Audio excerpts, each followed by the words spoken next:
पहला प्रश्न। एक और आप साधकों को ध्यान साधना के लिए प्रेरित करते हैं और दूसरी ओर कहते हैं कि सब ध्यान साधनाएं गोरख धंधा है। इससे साधक दुविधा में फंस जाता है। वह कैसे निर्णय करे कि उसके लिए क्या उचित है। जब तक दुविधा हो तब तक गोरख धंधे में रहना पड़े। जब तक दुविधा हो तब तक ध्यान करना पड़े। दुविधा को मिटाने का ही उपाय है ध्यान। दुविधा का अर्थ है मन दो हिस्सों में बटा है। मन के दो हिस्सों को करीब लाने की विधि है ध्यान। जहां मन एक हुआ वहीं मन समाप्त हुआ। अष्टावक्र को सुनते समय ये बात ध्यान में रखना कि अष्टावक्र ध्यान के पक्षपाती नहीं, न समाधि के, न योग के, विधि मात्र के विरोधी हैं। दुनिया में दो ही तरह के आध्यात्मिक मार्ग हैं, एक विधि का और एक बिना विधि का। अष्टावक्र विधि शून्य मार्ग के प्रस्तोता हैं, तो उन्हें समझते वक्त ख्याल रखना कि उनकी बात तो केवल उन्हीं के लिए है जो दुविधा शून्य होकर समझ सकेंगे, जिनकी समझ ही इतनी गहरी हो जाए कि फिर किसी ध्यान की कोई जरूरत ना रहे, जिनकी समझ ही समाधि बन जाए। अष्टावक्र का आग्रह मात्र जागरण साक्षी भाव पर है। लेकिन अगर ये न हो सके तो अष्टावक्र को पकड़ के मत बैठ जाना। न हो सके तो पतंजलि उपाय, न हो सके तो बुद्ध महावीर उपाय।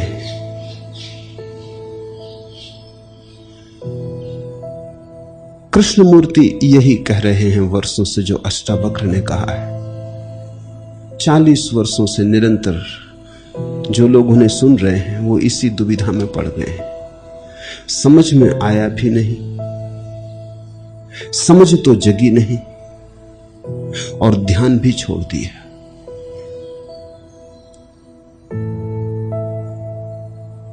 तो धोबी के गधे हो गए, न घर के न घाट के। अटक गए बीच में, त्रिशंकु हो गए, मझधार में पड़ गए, न इस किनारे के न उस किनारे के। मेरे पास आते कहते हैं मन में शांति नहीं। अगर मैं उनको कहता हूं ध्यान करो, वो कहते हैं ध्यान से क्या होगा। कृष्णमूर्ति तो कहते हैं ध्यान से कुछ ना होगा।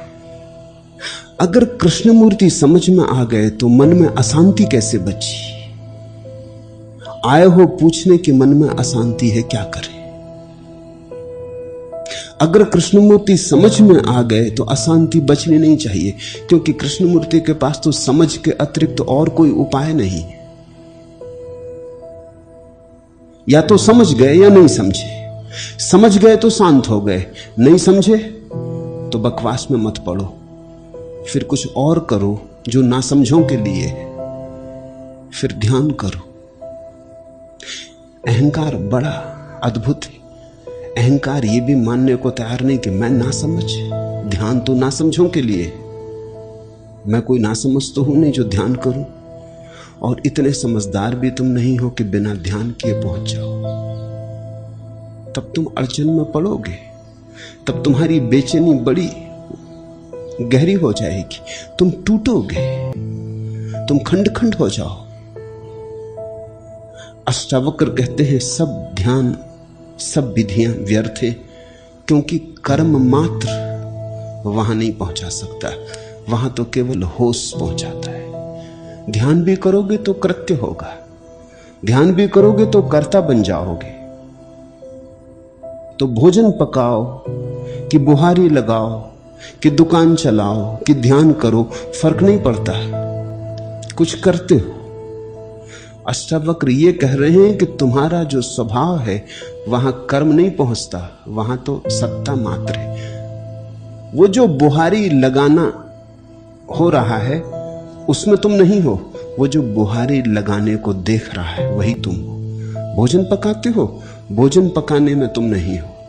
वो जो भोजन को पकते देख रहा है और देख रहा है कि तुम भोजन पका रहे हो, वही तुम हो। यही बात ध्यान में है। ध्यान में तुम नहीं हो। वो जो देख रहा है कि ध्यान कर रहे हो, वो जो देख रहा है कि ध्यान से शांति आ रही, वो जो साक्षी है वही तुम हो। गोरख धंधा शब्द बड़ा महत्वपूर्ण, गोरखनाथ से जुड़ा है। जब भी कोई आदमी ज्यादा विधि विधान में पड़ जाता तो हम कहते हैं गोरख धंधे में मत पड़ो। गोरख ने सबसे ज्यादा विधियां खोजी ध्यान की। पतंजलि के बाद गोरख का नाम अविस्मरणीय है। उसने ध्यान के बड़े प्रयोग खोजे। निश्चित ही ध्यान के प्रयोग से लोग पहुंचे हैं,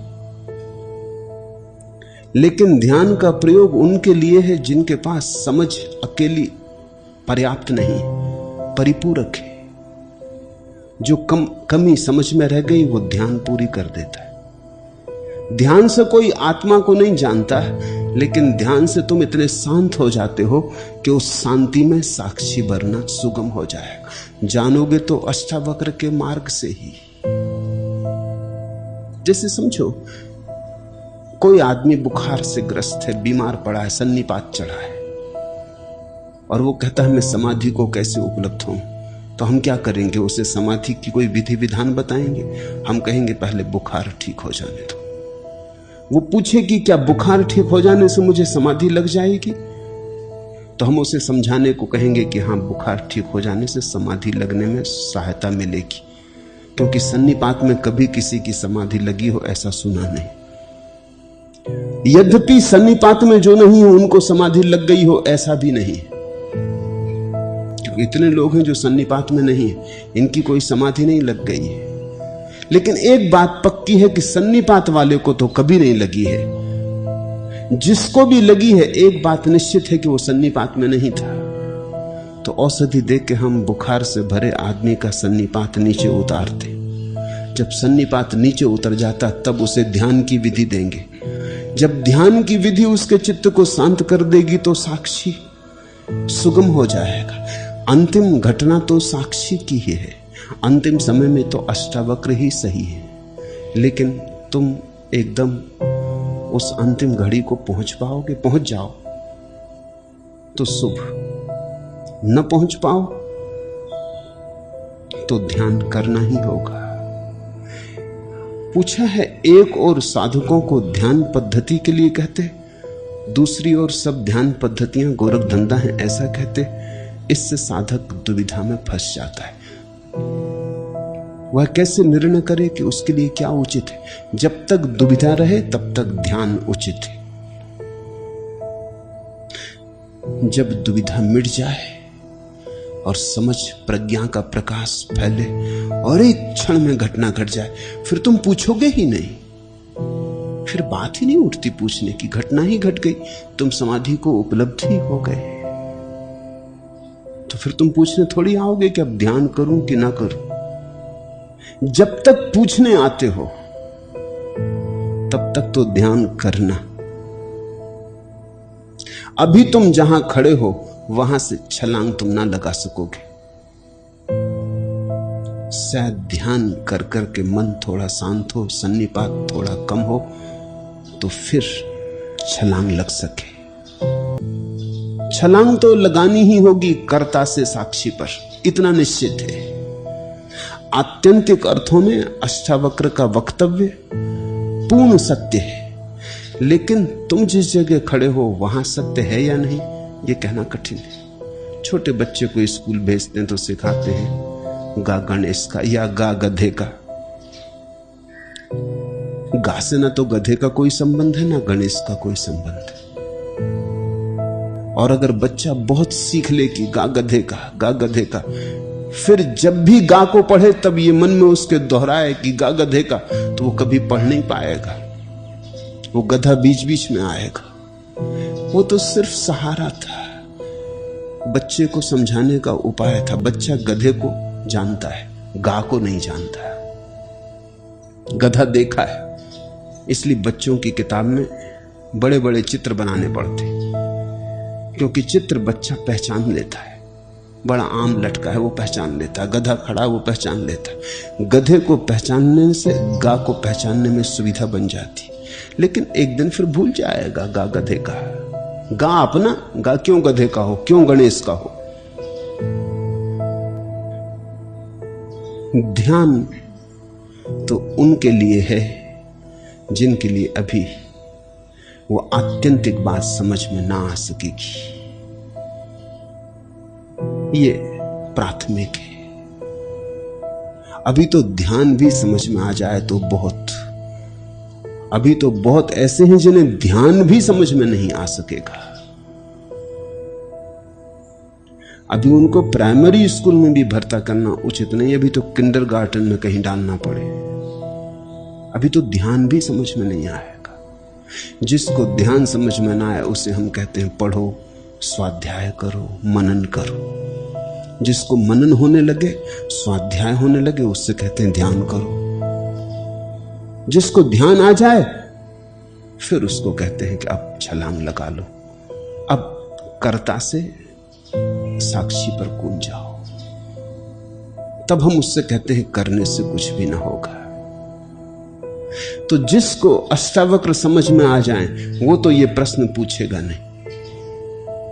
जिसको अभी प्रश्न बाकी है वो अष्टावक्र को भूल जाए, उनसे अभी तुम्हारी दोस्ती ना बनेगी। अभी तुम्हें ध्यान करना ही होगा। मैं सबके लिए बोल रहा हूं। यहां कई क्लास के व्यक्ति उपस्थित हैं। कोई किंडरगार्टन में है, कोई प्राइमरी में, कोई मिडिल स्कूल, कोई हाई स्कूल, कोई विश्वविद्यालय में चला गया, कोई विश्वविद्यालय के बाहर निकलने की तैयारी में। इन सब के लिए बोल रहा हूं। तो मैं जो बोल रहा हूं उसके अलग अलग अर्थ होंगे, लेकिन ये बोलना जरूरी है क्योंकि कभी तुम भी विश्वविद्यालय में पहुंचोगे, कभी तुम भी विश्वविद्यालय के बाहर जाने की स्थिति में आ जाओगे। सुन लो, हो सके आज तो ठीक, अन्यथा संभाल के रख लो, गांठ बांध लो।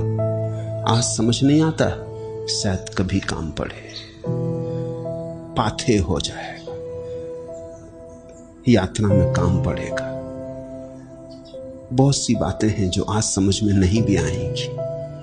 जो आज समझ में आता हो उसे आज कर लो, जो आज समझ में ना आता हो जल्दी उसके लिए परेशान मत होना, उसे गांठ बांध के रख लेना। कभी समझ तुम्हारी बढ़ेगी, वह भी समझ में आएगा। पहाड़ नहीं कांपता, न पेड़ न तराई, कांपती है ढाल पर के घर से, नीचे झील पर झरी दिए की लौ की नन्ही परछाई। पहाड़ नहीं कांपता, न पेड़ न तराई, कांपती है ढाल पर के घर से, नीचे झील पर झरी दिए की लौ की नन्ही परछाई। तुम नहीं कपते, तुम तो पहाड़ हो अचल। तुम्हारे केंद्र पर कोई कंपन नहीं, कपती है केवल परछाई, मन कपता है। ये समझ में आ जाए तो इसी क्षण क्रांति हो सकती। ये समझ में ना आए तो ध्यान की प्रक्रियाओं से गुजरो, ताकि ऐसा क्षण आ जाए जिस क्षण तुम्हारी समझ में आ सके।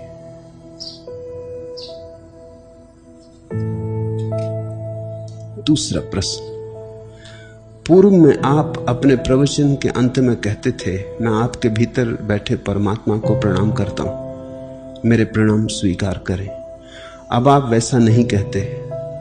क्या अब आपको हमारे भीतर परमात्मा की झलक नहीं दिखाई पड़ती, या कि आपने वैसा कहना इसलिए बंद कर दिया कि लोग आपको भगवान कहने लगे?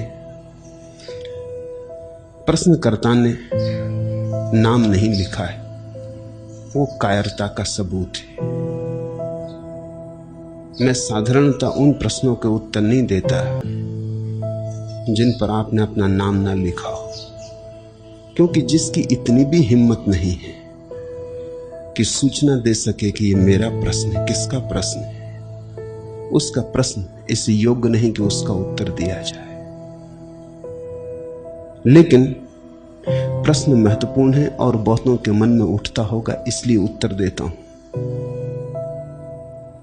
पूर्व में आप अपने प्रवचन के अंत में कहते थे, मैं आपके भीतर बैठे परमात्मा को प्रणाम करता हूं। मैंने पूर्व में क्या कहा है उसका मैं हिसाब नहीं रखता, तुम भी मत रखना। मैं तो उतनी ही बात का जुम्मा लेता हूं जो मैं अभी कह रहा हूं। घड़ी भर पहले जो कहा था उसका भी मेरा कोई जुम्मा नहीं। इस बात को ठीक से याद रख लेना, अन्यथा तुम बड़े जाल में पड़ जाओगे। मैं तो इस क्षण हूं और जो मेरा वक्तव्य इस क्षण है वही मेरा है।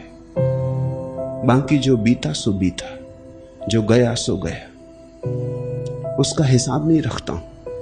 अन्यथा तुम मेरे वक्तव्यों में बड़े विरोधाभास पाओगे। एक वक्तव्य दूसरे का खंडन करता हुआ मालूम पड़ेगा। अगर तुमने हिसाब लगाने की कोशिश की तो विमुक्त होना तो दूर, तुम विक्षिप्त हो जाओगे। इसलिए इस सूत्र को खूब संभाल कर रख लो कि जो मैं तुमसे कह रहा हूं इस क्षण वही। घड़ी भर बाद इसे भी भूल जाना। गुलाब का पौधा है, फूल लगा है आज, तुम उससे जाके नहीं कहते कि कल तो बड़ा फूल लगा था या छोटा फूल लगा था, आज ऐसा क्यों। गुलाब का फूल पौधा अगर बोल सकता तो कहता आज ऐसा है, कल वैसा था। तुम आकाश से नहीं कहते कि कल तो सूरज निकला था, आज बादल घिरे, बात क्या है, ऐसा विरोधाभास क्यों।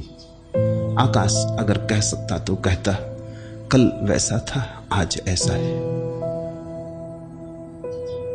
विंसेंट वान गॉग एक बड़ा डच चित्रकार हुआ, चित्र बना रहा था। किसी ने पूछा कि तुम्हारा सबसे श्रेष्ठतम चित्र कौन सा है। उसने कहा यही जो मैं अभी बना रहा हूं। दूसरे दिन वो दूसरा चित्र बना रहा था, वही आदमी फिर आया, उसने कहा कि कल जो चित्र तुमने बताया था, कहा था श्रेष्ठतम है, उसे मैं खरीदने आया हूं। उसने कहा अब वो श्रेष्ठतम नहीं रहा, अब तो मैं जो बना रहा हूं वही श्रेष्ठतम है जिसमें मैं मौजूद हूं। बाकी तो पिटी लकीर है, सांप निकल गया, रेत पर निशान छूट गया। पूर्व में मैंने क्या कहा है मैं ही हिसाब नहीं रखता, तुम क्यों रखोगे। छोड़ो, कहीं ऐसा ना हो कि आज जो मैं कह रहा हूं उसे आज ना सुन पाओ और परसों फिर मुझसे पूछने आओ।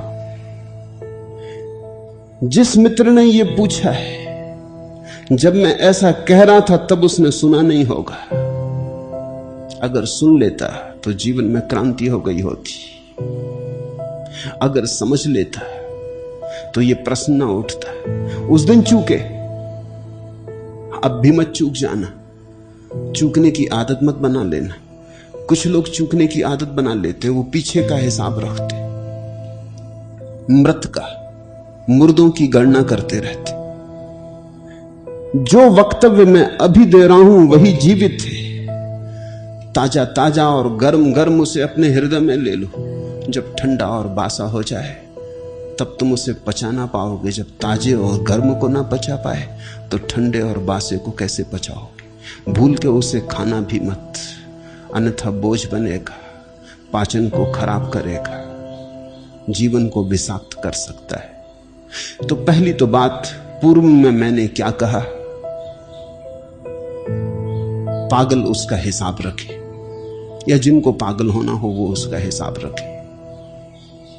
मैं तो अपने वक्तव्य के साथ अभी हूं, क्षण भर बाद न रहूंगा।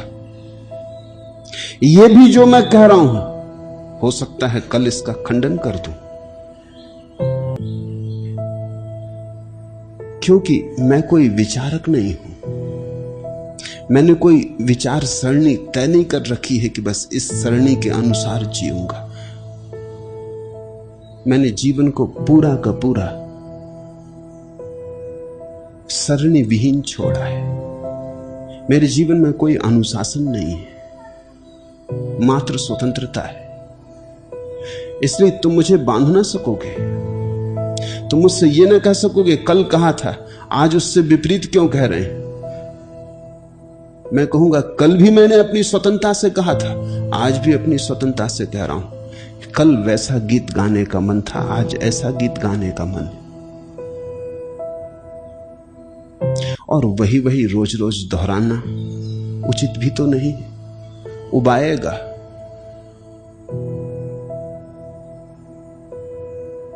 तो मैं तो पानी की धार जैसा हूं।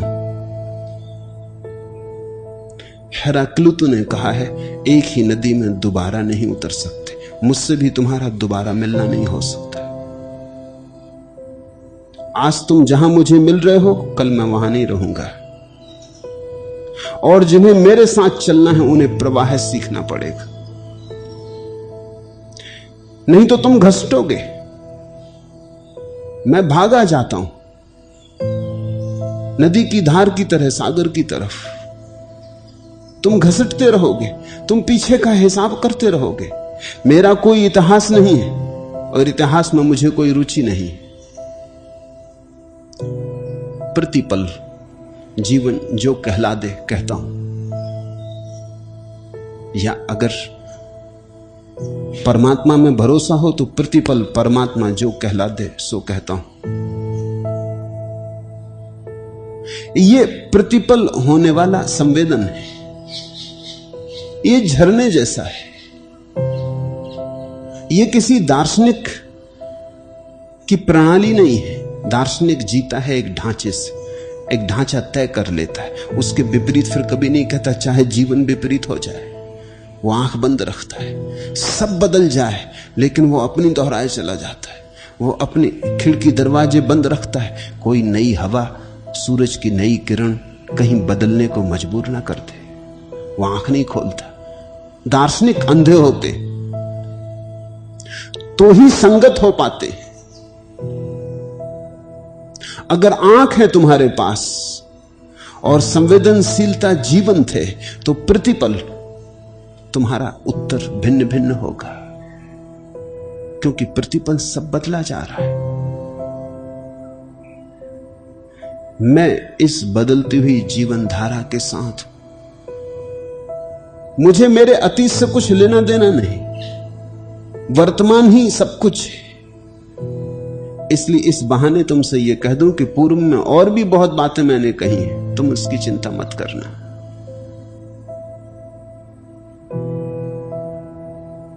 आप कहते थे मैं आपके भीतर बैठे परमात्मा को प्रणाम करता हूं, मेरे प्रणाम स्वीकार करें। अब आप वैसा नहीं कहते, ना तो तब वैसा मैंने तुम्हारी मानकर कहा था और ना अब तुम्हारी मानकर कहूंगा। तब मैंने अपनी मौत से कहा था, अब अपनी मौत से बंद कर दिया। तुम मेरे मालिक नहीं हो।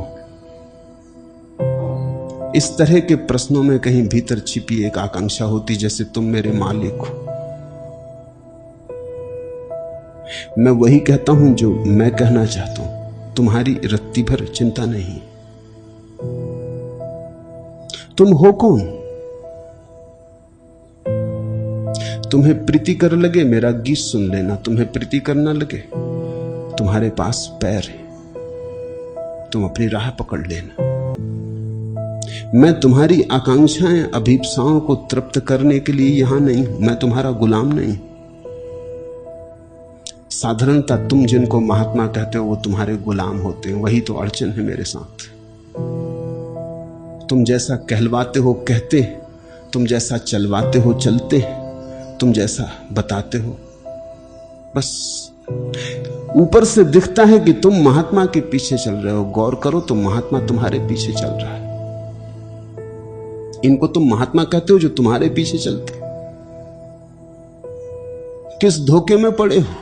जो तुम्हारे पीछे चलता है वो तो इसी कारण अयोग्य हो गया, उसके पीछे तो चलना ही मत। लेकिन तुम्हारा परिचय इसी तरह के महात्माओं से है, इसी तरह के नेताओं से। ना तो कोई महात्मा ना कोई नेता। नेता हमेशा अपने अनुयायी का अनुयायी होता है। इसलिए कुशल नेता वही है जो देख लेता अनुयायी किस तरफ जाते उसी तरफ चलने लगता है। कुशल राजनीतिज्ञ वही है जो पहचान लेता हवा का रुख और देख लेता कि अब अनुयायी पूरब की तरफ जा रहे हैं तो वो पहले से पूरब की तरफ चलने लगता। अनुयायी कहते हैं समाजवाद, वो और जोर से चिल्लाता है समाजवाद। अनुयायी अगर समाजवाद के विरोध में है तो वो विरोध में हो जाता है, या वो इस ढंग के वक्तव्य देता है कि उन वक्तव्यों में तुम साफ नहीं कर सकते कि वो पक्ष में है कि विपक्ष में, ताकि उसे सुविधा बनी रहती, वो कभी भी उन वक्तव्यों को बदल ले। मैंने सुना है पटवारी ने रिश्वत ली, पकड़ा गया, मुकदमा चला। पटवारी के विरुद्ध गांव में 3 व्यक्ति साक्षी देने आए, जिनमें ताऊ शिव धन भी थे। पहला गवाह पेश हुआ। पटवारी के वकील ने एक ही प्रश्न पूछा, पटवारी ने जब 50 रुपए लिए उस समय वह बैठा था या खड़ा था? पहला गवाह बोला बैठा था। अब दूसरा गवाह पेश हुआ। वकील ने वही प्रश्न उससे भी पूछा, उसने कह दिया खड़ा था। अब बारी आई ताऊ शिवधन की, वे भांप गए कि मामला गड़बड़। वकील ने उनसे भी वही प्रश्न किया तो ताऊ बोले, बस बाबूजी क्या बूझोगे, मेरे सवाल का सीधा जवाब दो, बूझोगे कि नहीं बूझोगे ये बात मत करो। ये क्या उत्तर हुआ कि बस बाबूजी क्या बूझोगे, मेरे सवाल का सीधा जवाब दो, वकील ने धमकी दी। ताऊ हंसकर बोले, अरे वकील साहब, पटवारी ने तो कमाल कर दिया, 50 रुपये जेब में पड़ गए ते माचा माचा फिरे, कदे उठे कदे बैठे, कदे कुर्सी पे बैठे, कदे मूढ़े पे और कदे खड़ा हो गए। ये राजनीतिज्ञ का जवाब है।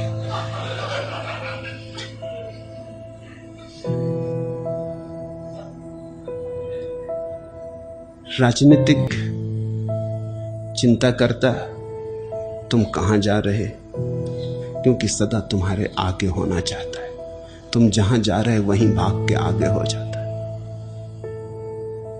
मुल्ला नसरुद्दीन एक दिन बाजार में अपने गधे पर बैठा जा रहा है, तेजी से भागा।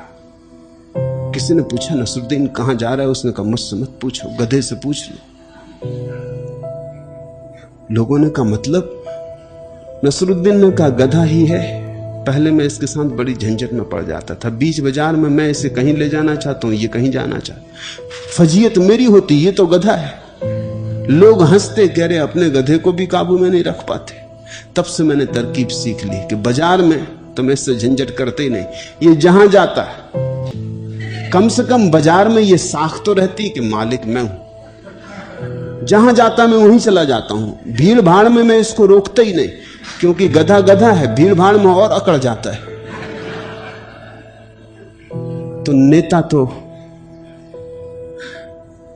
अनुयायी के पीछे चलता, तुम्हारा महात्मा तुम्हारी अपेक्षाओं की पूर्ति करता। मैं न महात्मा हूं ना नेता, मुझे तुमसे कुछ भी अपेक्षा नहीं है और न मैं कोई तुम्हारी अपेक्षा पूरी करने को। मुझसे तो तुम्हारा संबंध अगर है तो स्वतंत्रता का है। इसलिए तुम अगर पूछो कि क्यों, तुम इसके हकदार नहीं, मैं उत्तरदायी नहीं। मैंने तुमसे पूछ के थोड़ी कहा था, जो मैं तुमसे पूछ के बंद करूं। और मैं ये भी नहीं कह रहा हूं कि मैं किसी दिन फिर ना शुरू कर दूंगा, कौन जाने।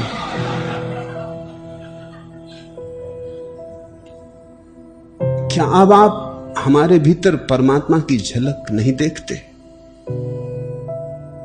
परमात्मा की झलक एक बार दिखाई पड़ जाए तो फिर समाप्त नहीं होती। जो झलक दिखाई पड़ जाए और फिर दिखाई ना पड़े वो परमात्मा की नहीं।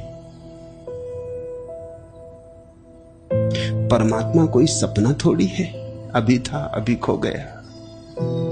परमात्मा शाश्वतता है, एक बार दिख गया तो दिख गया। नहीं, परमात्मा की झलक दिखाई पड़नी बंद नहीं हो गई, लेकिन कुछ और झलक दिखाई पड़ी।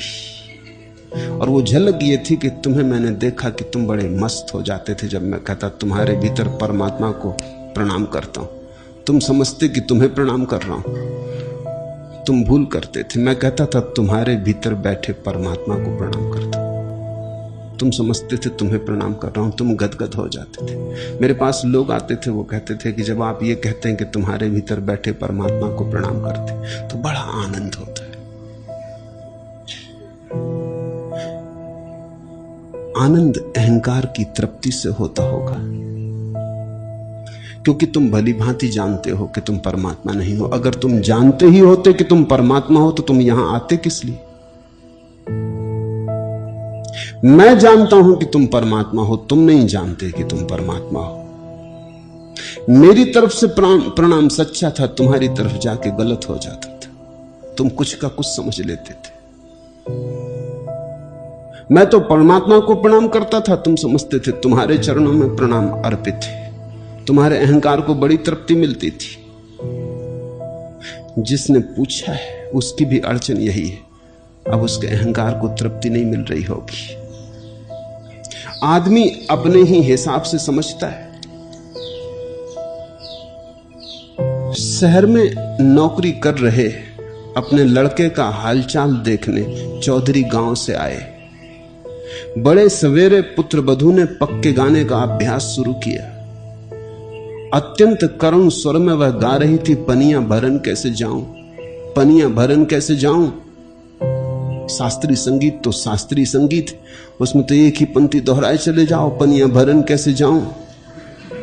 आध घंटे तक यही सुनते रहने के बाद बगल के कमरे से चौधरी उबल पड़े और चिल्लाए, क्यों रे बचुआ, क्यों सता रहा है बहू को? यहां शहर में पानी भरना क्या शोभा देगा उसे? जा आज ही कहारिन का इंतजाम कर। शास्त्रीय संगीत, पनियां भरन कैसे जाऊं, लेकिन चौधरी की बुद्धि तो शास्त्रीय नहीं। समझे कि बचुआ उनका लड़का है, बहू को सता रहा है, कह रहा है चल पानी भरने। वो बेचारी आधे घंटे से कह रही पनियां भरन कैसे जाऊं। और बंबई जैसा शहर, यहां जाएगी भी कहां पानी भरने। गांव की बात और समझ तो अपनी अपनी। मैं अपनी समझ से कहता था, तुम अपनी समझ से समझते थे। फिर वर्षों तक कहने के बाद मैंने देखा कि मेरे कहने से कुछ अंतर नहीं पड़ता। वे प्रणाम व्यर्थ चले जाते हैं, तुम तक पहुंचते नहीं। तुम अभी सोए हो। मैं तो फूल चढ़ा आता हूं, लेकिन तुम्हारी नींद में कहीं खो जाते। तुम करवट भी नहीं लेते। उल्टे मेरे फूल तुम्हारी नींद के लिए और सामक दवा बन जाते। मैं कह देता हूं तुम परमात्मा हो, तुम बड़े प्रफुल्लित होते हो, जागते नहीं। अगर तुम समझदार होते तो तुम्हें चोट पड़ती, तुम रोते। जब मैंने कहा था कि मैं तुम्हारे भीतर बैठे परमात्मा को प्रणाम करता हूं, तो तुम्हारी आंखों में आंसू झरते, तुम रोते। तुम कहते कि नहीं ऐसा मत कहो, मैं पापी हूं। लेकिन तुम में से एक ने भी ये ना कहा। मैं वर्षों तक कहता रहा, गांव गांव घूम के कहता रहा, किसी ने मुझसे आके ना कहा कि नहीं आप ऐसा ना कहें, मैं पापी हूं, मुझे परमात्मा ना कहें। कोई रोया नहीं। लोग मुझसे बार बार आके कहते थे कि हृदय गदगद हो जाता जब आप ऐसा कहते। ये चोट मेरी तरफ से तो चोट थी। तुम समझे कि तुम्हारी पीठ सहला रहा हूं। मेरी तरफ से चोट थी कि तुम थोड़े जागो कि परमात्मा होके और तुम क्या हो गए हो, क्या कर रहे हो, कहां भटके हो। लेकिन उस चोट का तो कोई परिणाम नहीं होता था। तुम गदगद होते थे, उल्टा तुम्हारा अहंकार भरता था। परमात्मा की झलक तो अब भी वैसी ही है, उसके खोने का कोई उपाय नहीं।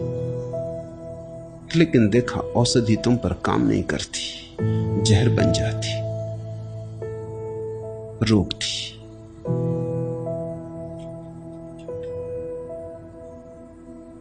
या कि आपने वैसा कहना इसलिए बंद कर दिया कि लोग आपको भगवान कहने लगे। किसी ने मुझे भगवान कहा नहीं, मैंने ही घोषणा की। तुम कहोगे भी कैसे? तुम्हें अपने भीतर का भगवान नहीं दिखता, मेरे भीतर का कैसे दिखेगा? ये भ्रांति भी छोड़ दो कि तुम मुझे भगवान कहते हो। जिसे अपने भीतर का नहीं दिखा उसे दूसरे के भीतर का कैसे दिखेगा? भगवान की तो मैंने ही घोषणा की है।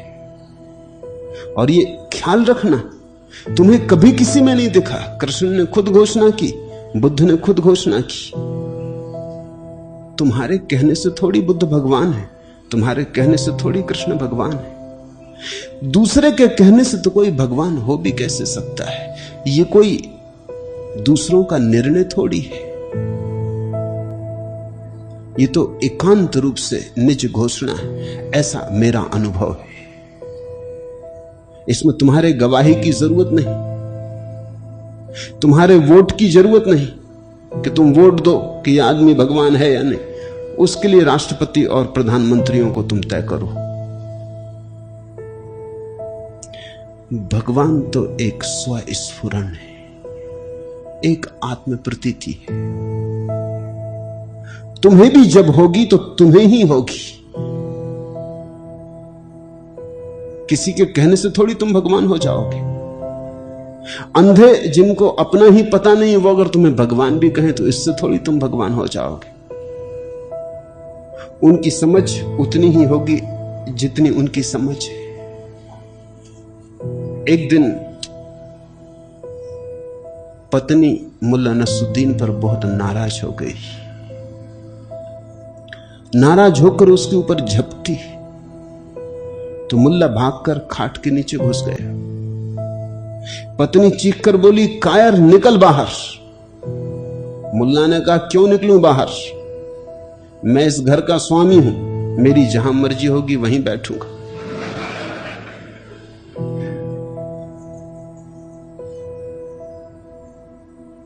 ये किस भांति का स्वामित्व हुआ? खाट के नीचे छिपे बैठे, कह रहे हैं जहां मर्जी होगी वहां बैठेंगे। घर का स्वामी कौन है? तुम्हें अपने ही स्वामित्व का पता नहीं, तुम मेरा निर्णय करोगे? तुम अपना ही कर लो, उतना काफी नहीं। तुम्हारे कहने से भगवान नहीं हूं, न हो सकता हूं, ये मेरी उद्घोषणा है। इसे दुनिया में कोई भी स्वीकार न करे, कोई फर्क नहीं पड़ता। मेरी उद्घोषणा फिर भी खड़ी रहेगी, क्योंकि ये किसी के सहारे पे नहीं खड़ी। मैं अकेला ही कहूं, एक भी व्यक्ति साथ देने को ना हो, तो भी ये उद्घोषणा खड़ी रहेगी। तुमसे सहारा मांगता नहीं, क्योंकि तुमसे सहारा मांगा तो तुमसे डरूंगा। कल तुम सहारा खींच लो तो फिर नहीं। तुम मेरी वैसाखी नहीं हो, मैं अपने पैरों पर खड़ा हूं। ये मेरा निजी वक्तव्य है, सही हो गलत हो, वक्तव्य मेरा है और एकांत रूपेण निजी है। अब ये बड़े मजे की बात है, जब मैं तुमसे कहता था तुम्हारे भीतर बैठे परमात्मा को प्रणाम करता हूं, तो तुम में से एक ने भी आके मुझसे न पूछा कि हम परमात्मा नहीं हैं और आप प्रणाम करते हैं परमात्मा को। नहीं, तुमने बिल्कुल स्वीकार किया। जब मैंने घोषणा की कि मैं परमात्मा हूं, तब बहुत पत्र मेरे पास आने लगे, बहुत लोग आने लगे कि ये आप कैसे कहते। ये वही लोग थे, इनके भीतर बैठे परमात्मा को प्रणाम करता था तो इन्होंने कभी संदेह ना उठाया, और जब मैंने अपने भीतर बैठे परमात्मा की घोषणा की तो इन्होंने संदेह उठाना शुरू कर दिया। तुम अपने अहंकार के जाल को देखोगे, तुम्हारा अहंकार तुम्हें किस भांति गिरसे हुए है। मेरी ये घोषणा कि मैं भगवान हूं, वस्तुतः तुम्हारे लिए भी द्वार है कि तुम भी हिम्मत जुटाओ, तुम भी छलांग लो। ये तुम्हारे लिए अनुस्मरण, ये तुम्हारे लिए स्मृति का एक उपाय है कि हड्डी मांस मज्जा में कोई व्यक्ति अगर परमात्मा हो सकता तो तुम भी हो सकते। बुद्ध तो गए, बहुत समय हुआ, आज भरोसा आता नहीं कि रहे होंगे ना रहे होंगे। कहानी तो कहानी हो गई। जीसस गए, महावीर गए। आज कोई चाहिए जो ठीक तुम जैसा है सब तरह से, हड्डी मांस मज्जा है, देह है, जवानी बुढ़ापा बीमारी मौत है, ठीक तुम जैसा है सब तरह से, फिर भी किसी अलौकिक लोक में जीता, किसी विभा से भरा है। एक अर्थ में ठीक तुम जैसा है और एक अर्थ में कहीं से पार हो गया है। तुम्हारी आकांक्षा ये होती है कि भगवान अगर कोई व्यक्ति घोषणा करे तो वो बिल्कुल तुम जैसा नहीं होना चाहिए, तो तुमने किताबें भी लिखी वो झूठी। जैन कहते हैं कि महावीर के पसीने में बदबू नहीं आती, झूठ। क्योंकि महावीर का शरीर भी मनुष्य का शरीर है। मनुष्य के शरीर की ग्रंथियां जैसा काम करती, महावीर का शरीर भी करेगा काम। जैन कहते हैं महावीर को सांप ने काटा तो खून नहीं निकला, दूध निकला। या तो मवाद रही होगी, सफेद दिखाई पड़ गई होगी तो समझा कि दूध। अब पैर में से अगर दूध निकले तो आदमी सड़ जाए। खून चाहिए, दूध से काम नहीं चलता। और शरीर में अगर दूध चल रहा हो तो आदमी कभी का मर जाए। एक आध जैन जाके अस्पताल में कोशिश करवा ले, निकलवा दे खून बाहर और दूध चढ़वा दे, कितनी देर जीता है देख ले। या कोई जैन मुनि कर दे। जैन कहते हैं महावीर पाखाना इत्यादि मलमूत्र नहीं करते। ये सारी चेष्टाएं हैं ये सिद्ध करने की कि वो हमारे जैसे नहीं। हमारे जैसे नहीं है तो फिर हम मान सकते हैं कि भगवान है। अगर हमारे जैसे हैं तो फिर हम कैसे माने हम कि भगवान है। मेरी सारी चेष्टा यही है कि मैं बिल्कुल तुम जैसा हूं और फिर भी तुम जैसा नहीं। अगर मैं बिल्कुल तुम जैसा नहीं हूं तो मुझसे तुम्हारे लिए कोई लाभ नहीं है। क्या करोगे तुम? अगर महावीर को संबोधि मिल गई तो मिल गई होगी, उनके शरीर में खून नहीं दूध बहता था, तुम्हारे शरीर में तो नहीं बहता दूध, तुमको कैसे मिलेगी? तो महावीर बने ही इस ढंग से थे, पसीने में बदबू नहीं खुशबू आती थी। तुम्हारे पसीने में तो बदबू आती, खुशबू नहीं आती। कितने ही डिओडोरेंट साबुन का उपयोग करो, पाउडर छिड़को, फिर भी बदबू आती। तो तुम कैसे समाधिस्थ होगे? तुम कैसे कैवल्य को उपलब्ध होगे? वही कथाएं बुद्ध और जीसस के बाबत और हर एक के बाबत गढ़ी गई, सिर्फ एक बात सिद्ध करने के लिए कि वो मनुष्य नहीं है, परमात्मा है। वे ठीक तुम जैसे मनुष्य थे। जैन तो कहते हैं महावीर मलमूत्र नहीं करते। महावीर की मौत ही पेचिस की बीमारी से हुई। 6 महीने तक दस्त लगे, उससे बीमारी से मौत हुई। बुद्ध का प्राणांत विषाक्त भोजन करने से हुआ।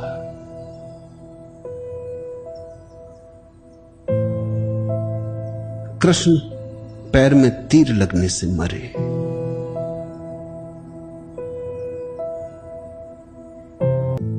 ये सारी घटनाएं लिपि पोती जाती है और चेष्टा की जाती है इस तरह बताने की, लेकिन इस चेष्टा के कारण ही मनुष्य और परमात्मा का संबंध टूट जाता है।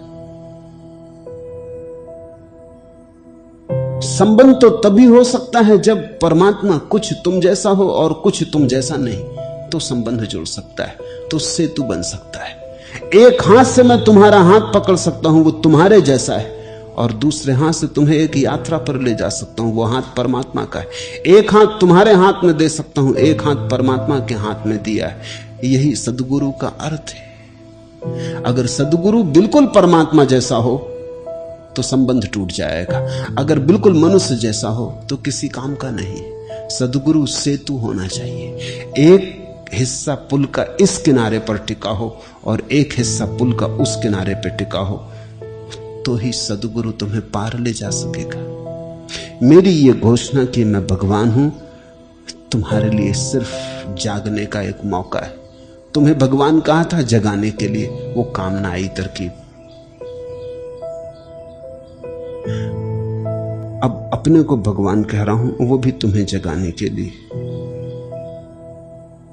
काम आ गई तो ठीक, अन्यथा कोई और तरकीब करेंगे।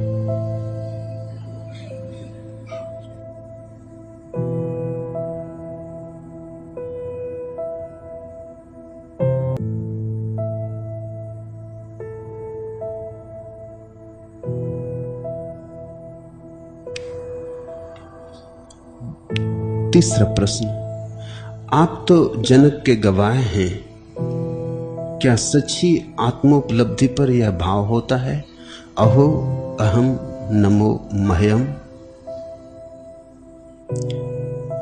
अहो अहम नमो मह्यम, मेरा मुझको नमस्कार। अहो, क्या ऐसा भाव होता है सम्यक समाधि में? ऐसा भाव होता नहीं, क्योंकि वहां तो सारे भाव खो जाते, सब विचार खो जाते। लेकिन जब समाधि से उतरती है चेतना वापस जगत में, तब ऐसा भाव होता है। इसको ठीक से समझ लेना। ठीक निर्विकल्प समाधि में तो कोई भाव नहीं होता, वही तो निर्विकल्प होने का अर्थ है। सब भाव शून्य हो जाते। लेकिन जब चेतना वापस उतरती उस महालोक से, फिर लौटती है इस जगत में, मन में, देह में, संसार में,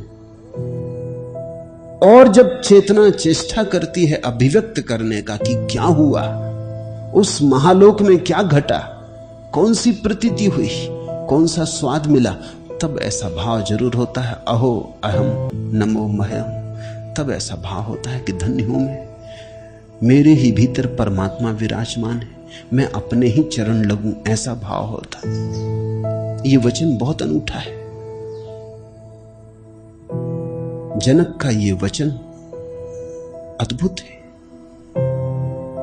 सिर्फ एक उल्लेख मिलता है रामकृष्ण के जीवन में कि उनका चित्र किसी ने लिया, और जब चित्रकार चित्र लेकर आया तो रामकृष्ण अपने ही चित्र के सामने झुक के उसके चरण छूने लगे।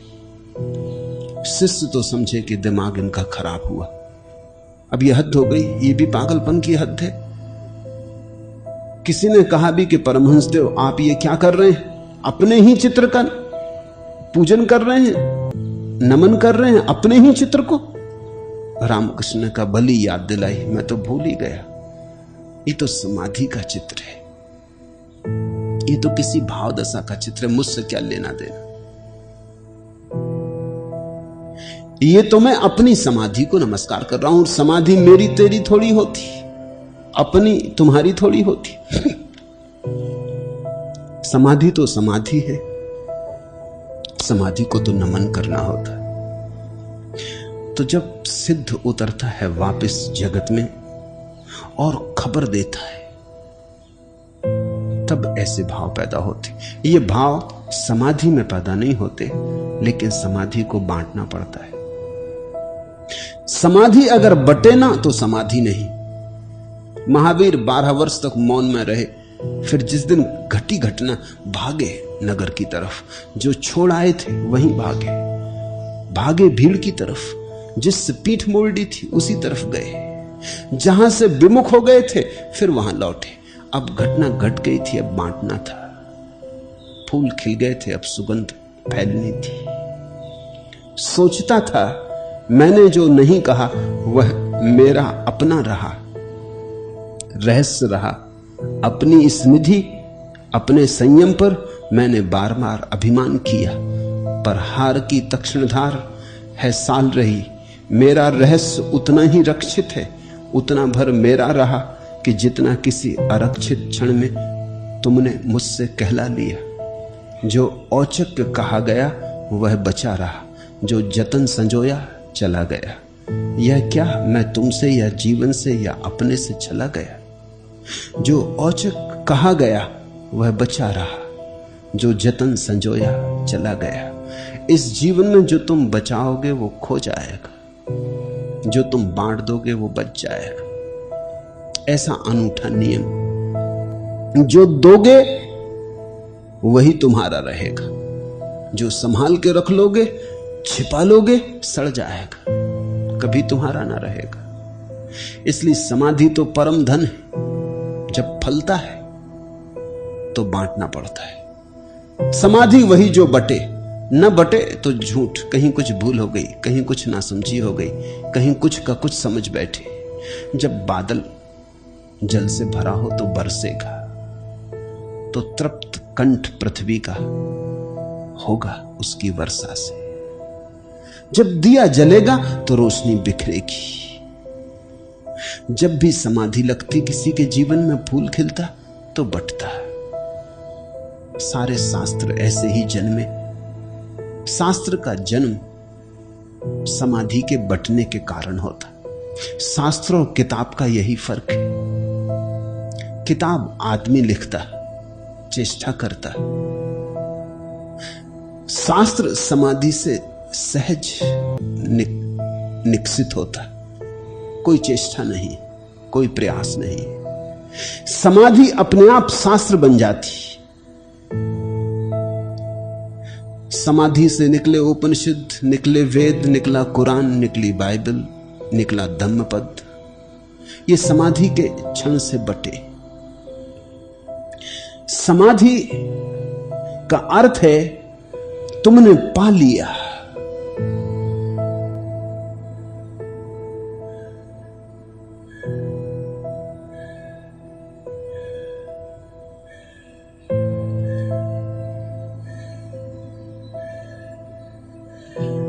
Help her lie down.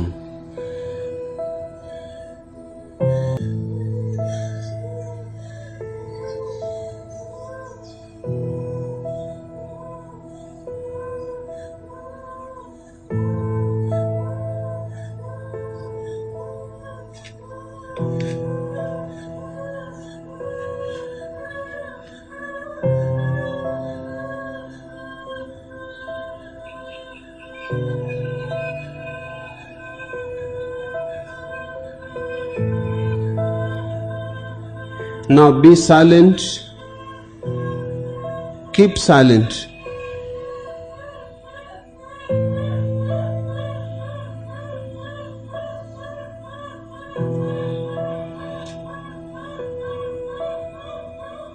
Hari, take her away.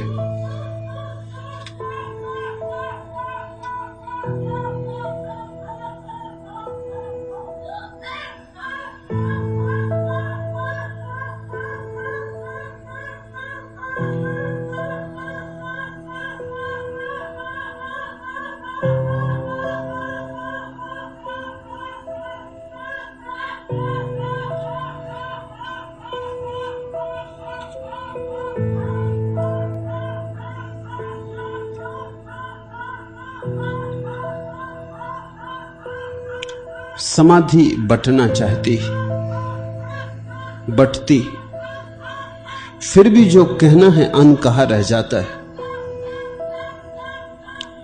फिर भी जो बांटना था बट नहीं पाता, क्योंकि जो मिलता है निशब्द में उसे शब्द में लाना कठिन। जिसका अनुभव होता है निराकार में उसे आकार देना कठिन। जिसे मौन में साक्षात्कार किया उसे अभिव्यक्ति बनानी अत्यंत कठिन हो जाती। कन्हई ने प्यार किया कितनी गोपियों को कितनी बार, पर उंडेलते रहे अपना सारा दुलार उस एक रूप पर जिसे कभी पाया नहीं, जो कभी हाथ आया नहीं।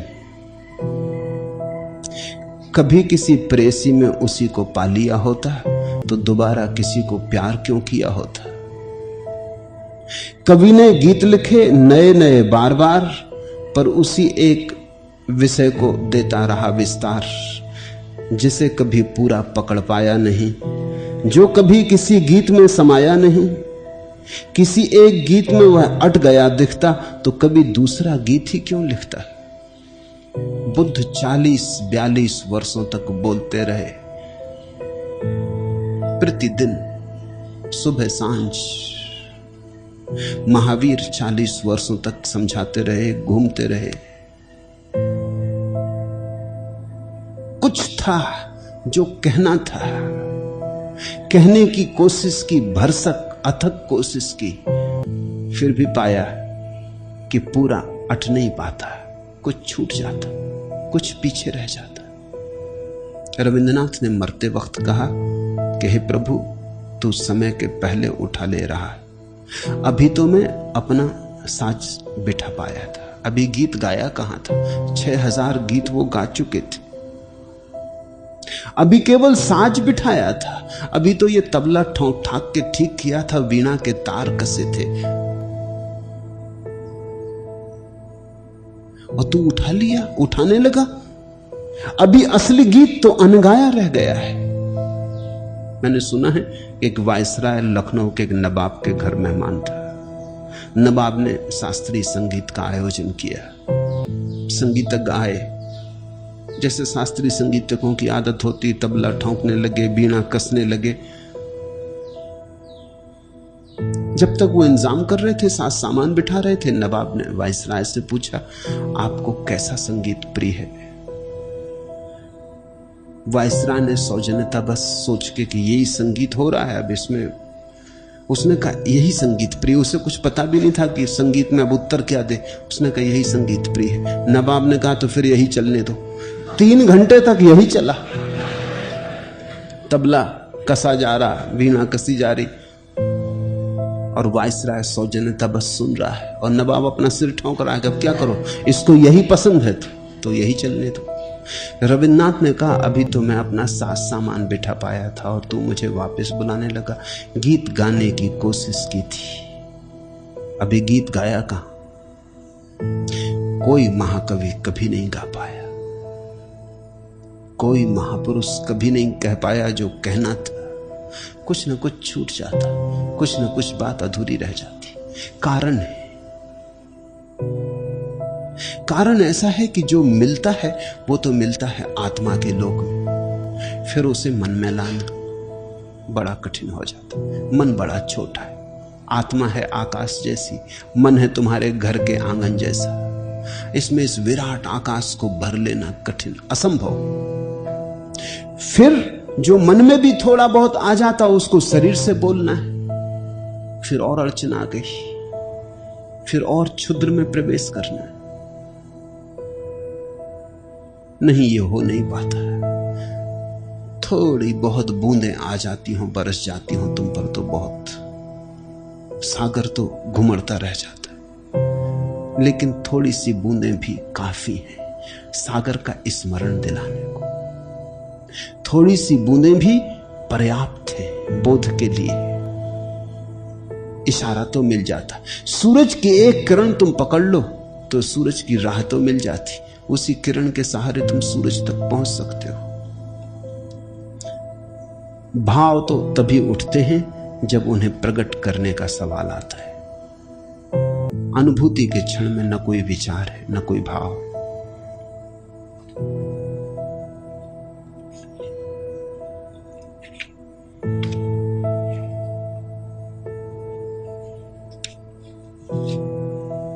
चौथा प्रश्न, हम बहुत पुराने हो गए हैं। जब कभी नए के प्रादुर्भाव का क्षण आता है, हमारे गात शिथिल हो जाते, हाथ में गांडीव गिरने लगता है और हम भय से कांपने लगते।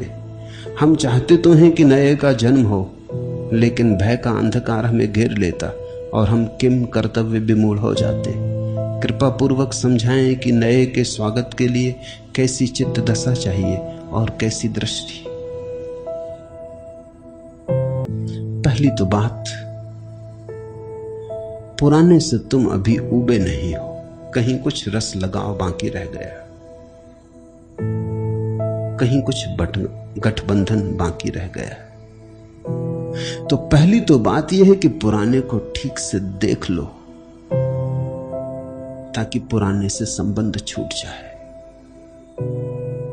तुम पुराने को पकड़े पकड़े नए का स्वागत करना चाहोगे, नहीं हो पाएगा। पुराना तुम्हें डराएगा, क्योंकि पुराने का न्यस्त स्वार्थ है कि नए को ना आने दिया जाए, अन्यथा पुराना निकाल दिया जाएगा। तो पुराना तो नए के विरोध में। और अगर तुम पुराने से अभी भी ऊब नहीं गए हो, थक नहीं गए हो, अगर तुमने पुराने की निस्सारता नहीं देख ली, तो वो तुम्हें नए को स्वीकार न करने देगा। मेरे पास लोग आते कहते हैं कि हमें ध्यान सीखना, ध्यान करना। वैसे हम 20 वर्ष से ध्यान कर रहे हैं। मैं उनसे पूछता हूं 20 वर्ष से ध्यान कर रहे हो, कुछ मिला? वो कहते हैं हाँ, काफी शांति मिली, काफी सुख मिला। मैं उनके चेहरे को देखता हूं, वहां ना कोई सुख है न कोई शांति है। उनके भीतर देखता हूं, वहां मरुस्थल, कहीं हरियाली नहीं, कोई मरुद्यान नहीं, कोई घूंगर बजते हुए नहीं सुनाई पड़ते। फिर भी मैं उनसे कहता हूं कि फिर से सोच के कहें, जो करते रहे हैं अगर उससे शांति और आनंद मिल रहा है तो मेरे पास क्यों आए, उसे जारी रखें। मैं तुम्हारे शांति आनंद को नहीं तोड़ूंगा, विघ्न नहीं डालूंगा, मैं तुम्हारा दुश्मन थोड़ी। तब वो कहते हैं कि नहीं, ऐसा कुछ खास नहीं मिल रहा, बस ऐसा ही है, मतलब ज्यादा अशांति नहीं है। अब वो ये नहीं कहते कि शांति है, अब वो कहते हैं ज्यादा अशांति नहीं। मैं उनसे कहता तब भी तो कुछ हो तो रहा है, और ये तो लंबी प्रक्रिया है। 20 वर्ष कुछ बहुत वक्त नहीं, 20 जन्मों में भी हो जाए तो बहुत। आप ठीक रास्ते पे चल पड़े हैं, अब क्यों मुझे और परेशान करते? चलते रहे। तब उनको लगता है कि अगर उन्होंने स्पष्ट बात नहीं कही तो मुझसे संबंध बनेगा। वो कहते हैं वो आप जोर ही डालते हैं तो साफ ही बात कह देते हैं कि कुछ नहीं हुआ, तो इतनी देर क्यों खराब की? मनुष्य का मन ये भी मानने को राजी नहीं होता कि जो काम मैं 20 वर्ष से कर रहा था उससे कुछ नहीं हुआ, इससे अहंकार को चोट लगती। तो इसका मतलब 20 साल में मूर्ख, 20 साल में नासमझ था, ये तो मानना पड़ेगा ना। तो अहंकार ये मानने को कभी राजी नहीं होता कि मैंने जो किया वो व्यर्थ गया। वो कहता नहीं, कुछ कुछ तो हो रहा है, हो भी नहीं रहा है। अगर हो रहा होता तो फिर नए की कोई जरूरत नहीं। अगर पुराने में सार है तो नए की जरूरत क्या है? कोई नए को लेके क्या करोगे? सार असली बात है। तो पहली बात तो ये देख लेना जरूरी है कि पुराने में सार है। अहंकार को बीच में मत आने देना, साफ साफ देख लेना। तुम हिंदू हो, हिंदू होने से कुछ मिला, मुसलमान हो, मुसलमान होने से कुछ मिला, जैन हो, जैन होने से कुछ मिला। अभी 4 दिन पहले एक महिला ने आके कहा, यूरोप से आई और कहा कि मैं तो जीसस की अनुयायी हूं और जीसस के अतिरिक्त मेरा कोई और गुरु हो नहीं सकता। मैंने कहा बिल्कुल ठीक बात है, जरूरत भी क्या है, एक गुरु काफी। एक गुरु ही मोक्ष पहुंचा देता है, 2 की जरूरत क्या है? तू यहां आई क्यों? मैं उससे पूछा। वृद्ध महिला है, आने की कोई जरूरत ही ना थी, गुरु तुझे मिल गए। वो जरा हैरान हुई क्योंकि वो आई तो इसीलिए। अब ये मजा ये है कि वो सीखना भी मुझसे चाहती, लेकिन अपने पुराने ढांचे को छोड़ना भी नहीं चाहती। तो मैंने कहा कि मेरे द्वार बंद, जब जीसस के द्वार तेरे लिए खुले हैं तो पर्याप्त थे, वहीं से तू पहुंच जाएगी। जहां हम ले जाएंगे वहीं जीसस तुझे ले जाएंगे, तू उसी रास्ते से चल। उसने कहा जीसस को तो मरे 2000 साल हो गए, अब उनसे तो मैं पूछने जाऊं कहां? तो फिर मैंने कहा मुझसे पूछना हो तो उनको छोड़ो, फिर इतनी हिम्मत करो, मुर्दा को छोड़ो। आदमी अहंकार के कारण बड़ी उपद्रव में पड़ा। वो बोली कि ये तो कैसे हो सकता, मैं कैथोलिक ईसाई हूं और बचपन से ईसाई धर्म को मैंने माना है। कब मानो, मैं अभी भी मना नहीं करता, मैं किसी धर्म के विपरीत हूं ही नहीं। अगर तुम्हें कुछ हो रहा है, तुम्हारे जीवन में फूल खिल रहे हैं, मेरा आशीर्वाद, खूब फूल खिले, मैं कहता नहीं कुछ, लेकिन तुम ही अपने आप आई हो और खबर दे रही हो कि फूल नहीं खिले हैं, अब तक की ईसाईयत काम नहीं आई है। मैं ये भी नहीं कहता कि ईसाईयत गलत है, मैं इतना ही कह रहा हूं कि तुम्हारे काम नहीं आई, तुमसे मेल नहीं बैठा। इस सत्य को तो देखो। इस सत्य को देखे बिना कैसे नए का अंगीकार होगा? पुराने से साफ साफ निपटारा कर लेना चाहिए। नए के स्वागत के पूर्व पुराने को विदा करो। पुराना घर में बैठा रहे और नए का तुम स्वागत करने जाओगे, पुराना उसे अंदर ना आने देगा। क्योंकि पुराना 20 साल, 30 साल, 40 साल, 50 साल रह चुका है। इतनी आसानी से कोई अपना स्थान नहीं छोड़ता, बड़ी जद्दोजहद होगी। तुम पहले पुराने को अलविदा कहो। एक ही बात ख्याल रखो कि हुआ है पुराने से कुछ तो कोई जरूरत नहीं नए के साथ जाने की, क्योंकि नए पुराने से क्या लेना देना है। सत्य कोई नया होता कि पुराना होता? सत्य तो बस सत्य है। अगर तुम्हारे जीवन में सार की वर्षा हुई है, अमृत का झरना बहा है, तो कितने ही प्राचीन के कारण हुआ हो गया। तुम धन्यभागी हो, नाचो, उत्सव मनाओ। नहीं हुआ तो हिम्मत जुटाओ, पुराने को विदा करो। पुराने की विदा प्रथम चरण है नए के स्वागत के लिए। लेकिन तुम हो चालाक, तुम हो हिसाब लगाने वाली, तुम सोचते हो पुराना भी बना रहे, नए में भी कुछ सार हो तो इसको भी हथिया लो। ये नहीं होता। इससे तुम्हारी दुविधा बढ़ेगी। दो नाव पर कभी सवार मत होना, अन्यथा टूटोगे और मरोगे। दो घोड़ों पर सवार मत हो जाना, अन्यथा प्राण गमाओगे। पुराने और नए का साथ साथ हिसाब मत बांधना।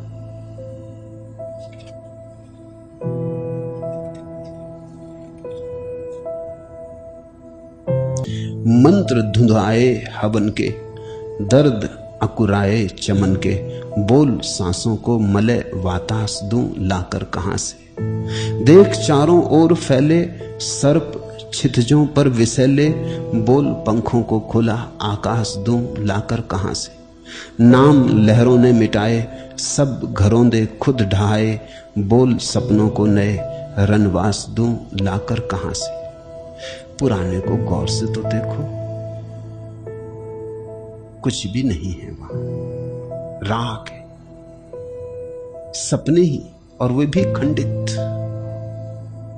पुराने का सत्य ठीक ठीक स्पष्ट हो जाए कि वहां कारागृह है, आकाश नहीं। तुम बंधे हो, मुक्त नहीं हुए। तुम्हारे जीवन में जंजीरें पड़ गई, स्वातंत्र नहीं आया। अगर ये तुम्हें साफ हो जाए, पुराना तुम्हें अगर कारागृह की तरह दिखाई पड़ने लगे, और ध्यान रखना, जिससे भी जीवन में सार नहीं आए वही कारागृह बन जाता है। तो फिर नए के स्वागत की तैयारी हो सकती है।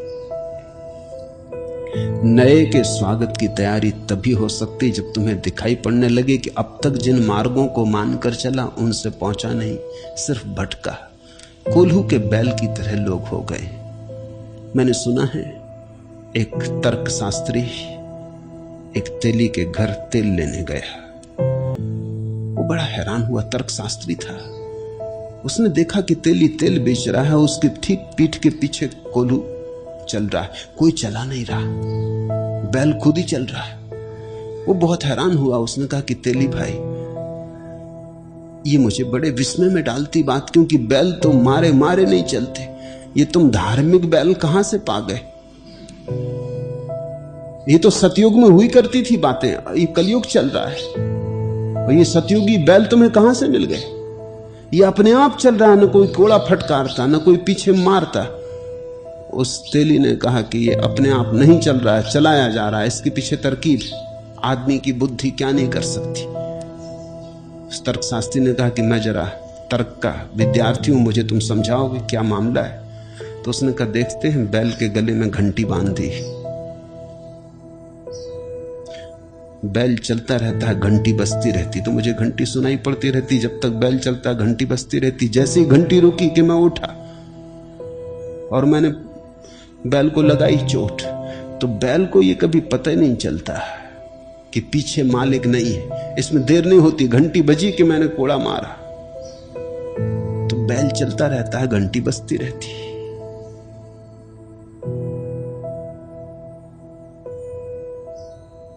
आंख पर पट्टियां बांधी तो बैल को कुछ दिखाई तो पड़ता नहीं कि मालिक कहां है। तर्कशास्त्री था, उसने कहा और ऐसा भी तो हो सकता है कि बैल खड़ा हो जाए और सिर हिला के घंटी बजाए। उस तेली ने कहा महाराज जोर से मत बोलो, बैल ना सुन ले। और ये कहां की झंझट आप आ गए, अभी तक बैल ने ऐसा किया नहीं, धीरे बोलो और दोबारा इस तरफ इस तरह की बात मत करना। जिनके तुम बैल हो, कोई हिंदू, कोई मुसलमान, कोई ईसाई, कोई जैन, कोई बौद्ध, जिन पंडित पुरोहितों के तुम बैल हो, जिनने तुम्हारे गले में घंटी बांधी, वे तुम्हें सुनने न देंगे नई की बात, वे अटकाव डालेंगे।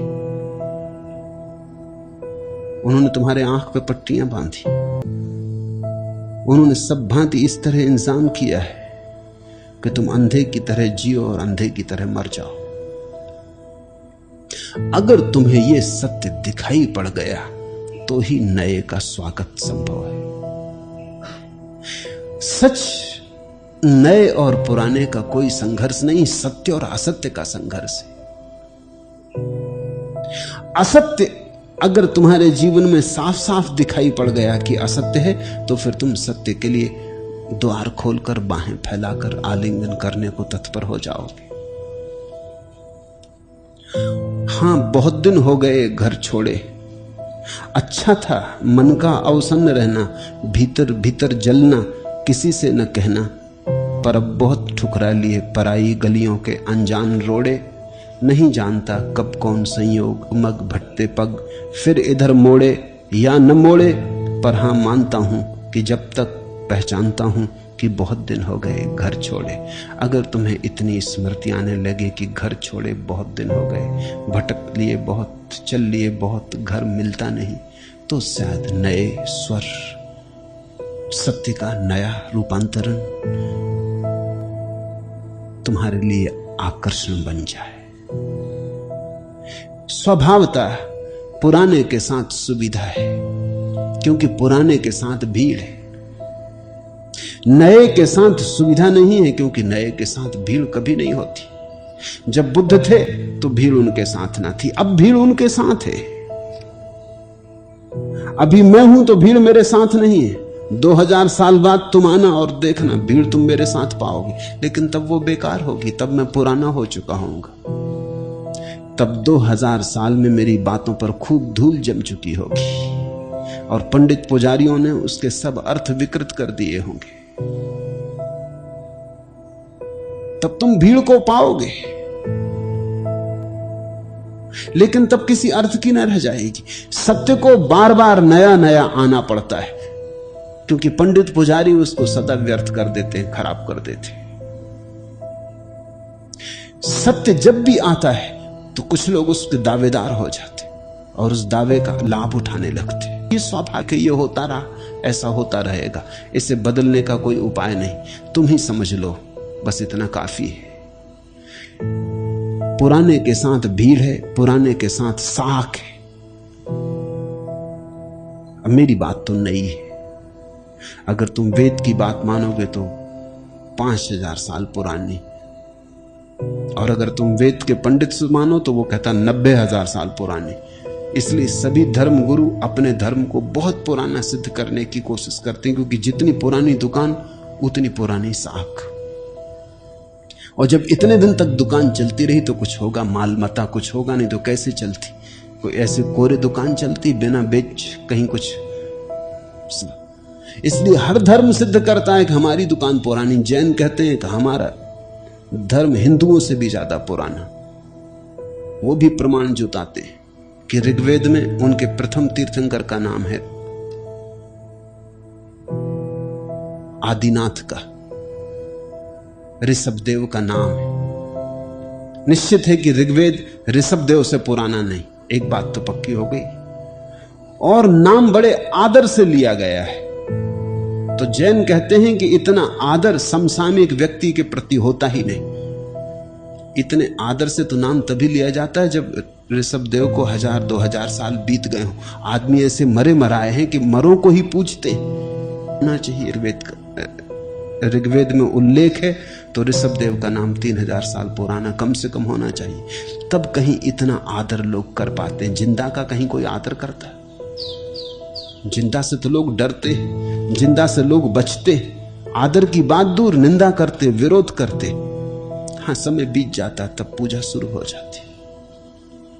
तो जैन सिद्ध करते उनका धर्म पुराना है, हिंदू सिद्ध करते उनका धर्म पुराना है।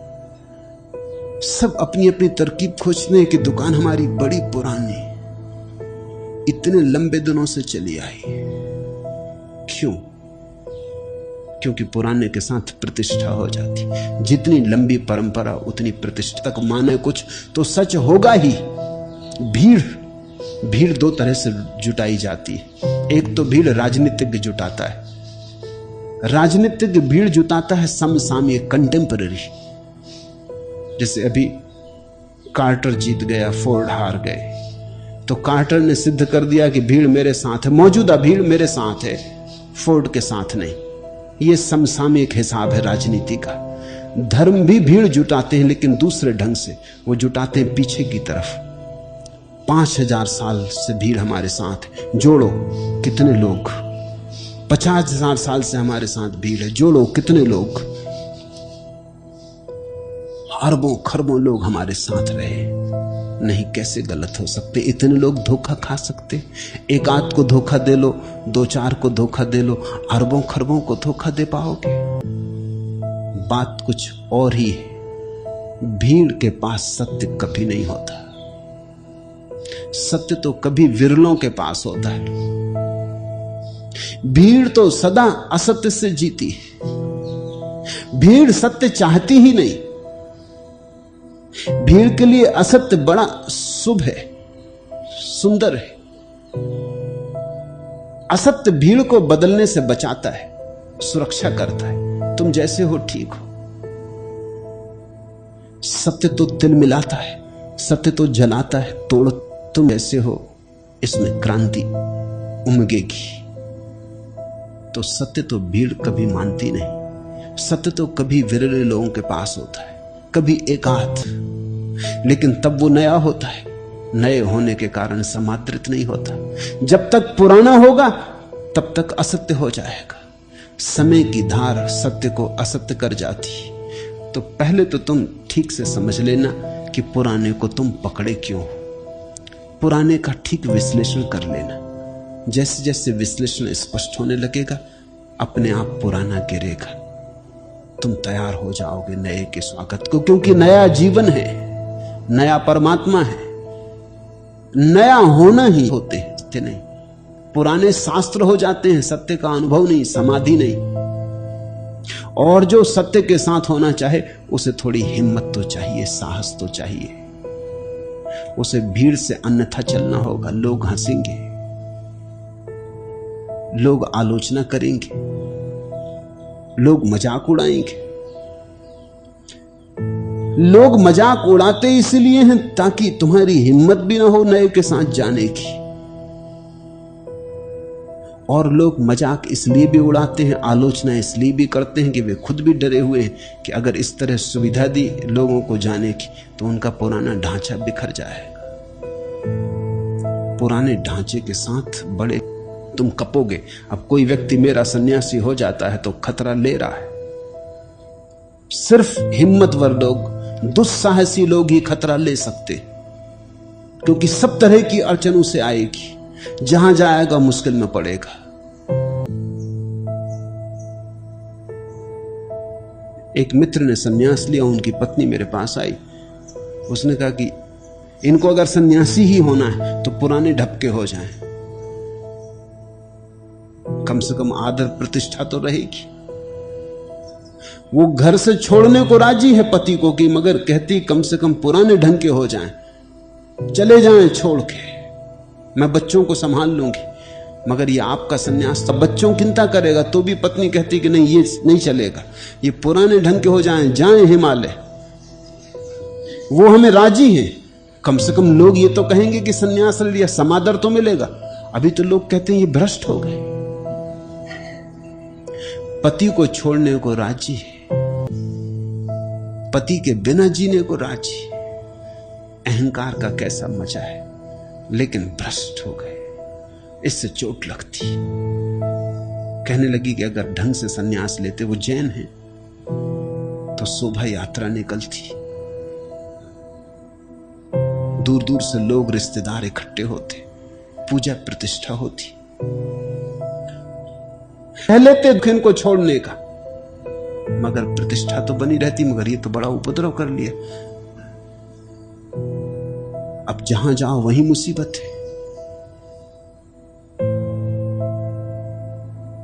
मेरा सन्यास तो अड़चन में डालेगा, और सन्यासी क्या जो अड़चन में ना डाले, क्योंकि उसी अड़चन से, चुनौती से तो तुम्हारे जीवन का विकास होगा। उसी चुनौती पर तो धार रखी जाएगी, उसी पे तो तुम्हारी तलवार में धार आएगी। लोग हंसेंगे, विरोध करेंगे, लोग कहेंगे ये भी कोई सन्यास है, हजार आलोचना करेंगे, विवाद करेंगे, और फिर भी तुम डटे रहे तो तुम्हारे पुराने ढंग का सन्यास तो अब कूड़ा कचरा है। अहंकार की पूजा उससे हो जाएगी, लेकिन सत्य का कोई अनुभव न होगा, क्योंकि अहंकार से बड़ी और कोई बाधा नहीं है सत्य के अनुभव में।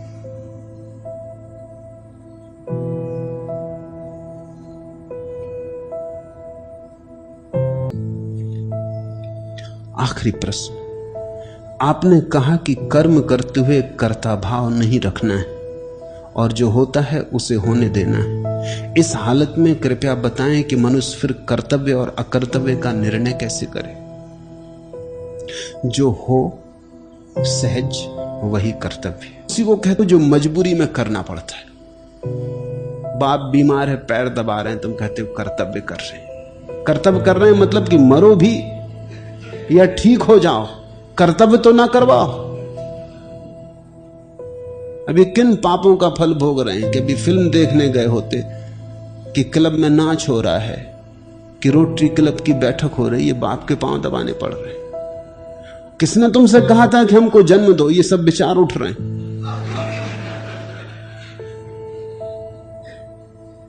कर्तव्य का मतलब तुम समझते हो? कर्तव्य का मतलब जिसे तुम करना नहीं चाहते और करना पड़ता है।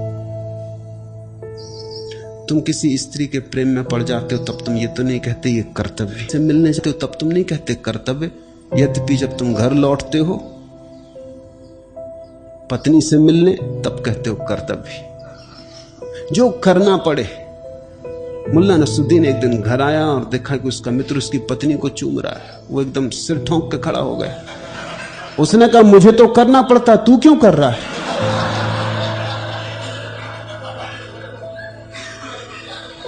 उसे भरोसा ही ना आया। कर्तव्य का अर्थ ही है नहीं करना था फिर भी करना पड़ा। मन से नहीं किया, हृदय से नहीं किया, ये कोई कर्तव्य हुआ?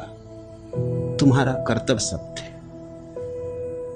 तो मैं तो तुमसे कहता हूं वही करना जो सहज हो। धोखा मत देना। अगर पैर ना दबाने हो पिता के तो क्षमा मांग लेना, कहना कि भाव नहीं उठता, झूठ ना करूंगा। हां, सहज उठता हो भाव तो ही दाबना। और मैं मानता हूं कि तुम्हारे पिता भी प्रसन्न होंगे, क्योंकि मेरा यह अनुभव है कि अगर तुम जबरदस्ती पिता के पैर दाब रहे हो तो पिता प्रसन्न नहीं होते। जबरदस्ती से कोई प्रसन्नता कहीं नहीं फलती। जब तुम ही प्रसन्न नहीं हो तो तुम्हारे हाथ की ऊर्जा और गर्मी और तुम्हारे हाथ की तरंग तरंग कहेगी कि तुम जबरदस्ती कर रहे हो, ठीक है। से पैदा होता वो आनंद पैदा कर भी नहीं पाता। आनंद से बहेगी जो धार, उसी में आनंद फलता है। तो तुम कह देना साफ, भीतर कुछ बाहर कुछ मत करना। बाहर पैर दाब रहे हो, बड़े आज्ञाकारी पुत्र बने बैठे हैं, और भीतर कुछ और सोच रहे हैं, विपरीत सोच रहे हैं, क्रोधित हो रहे हैं। सोच रहे हैं समय खराब हुआ,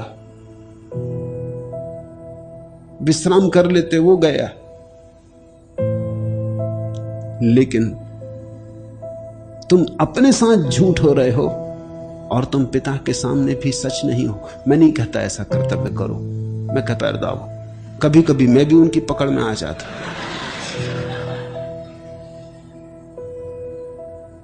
तो कभी मैं दाबता जब मेरे मौज में होता, और कभी मैं उनसे कह देता क्षमा करें। अभी तो भीतर मैं गालियां दूंगा, दबा ना हो दबा लें, लेकिन मैं दाबूंगा नहीं, ये कर्तव्य होगा। अभी तो मैं खेलने जा रहा।